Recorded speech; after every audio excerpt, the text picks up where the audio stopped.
Let's start from the beginning. I have two sisters, my mom and my dad, and we grew up in what you would call the perfect American home. My dad and I, we played Little League baseball together for hours and hours. We'd play catch.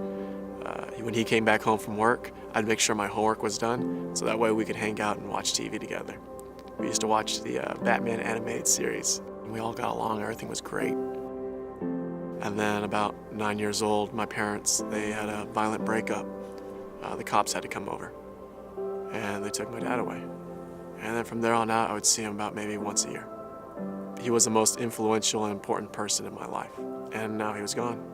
I was told after that, you're the man of the house, so be the man of the house.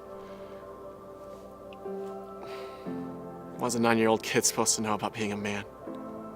I started drinking and partying about high school, and I went down a spiral. Parties every weekend, a different girl every party. One night I came back home from a little kickback. My sister answers the front door and says, "Hey, Mom's sick." I said, okay, she's just gonna go to the doctor, maybe for the weekend. My mom, I grew up with her in and out of the hospital all my life. She has medical condition, and so she would go to the doctors or the hospital for a weekend to maybe a week, and we would stay at Grandma's. And when she came back, everything was great and it was good. My sister says, no, she's really sick, you need to go talk to her. And that's when they explained it all to me. She had caught this deadly virus, and only 9 other Americans in the US have ever had it. All 9, young, healthy, all died. So Dad's gone, he's out of the picture, my mom's slowly dying in front of me. Those nights staying up and losing countless hours of sleep. The times she was too weak to go shopping in the grocery store. The time when she's sitting down on the couch and she's looking at me and she says, I'm done. I can't go any further. In those moments, I knew. And I told myself, there's no way there's a God. How can there be?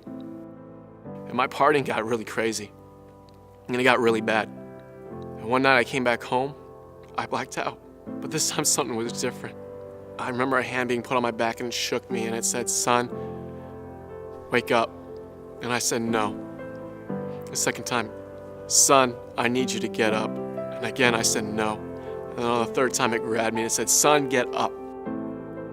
I sat down on the steps in our house, and the firefighters and the EMTs, they came over me, they ran a few more tests, and I was perfectly healthy, perfect vitals, wasn't drunk, wasn't hungover, all side effects gone immediately. And in that moment, I thought, what was that? Was that God? Was that me?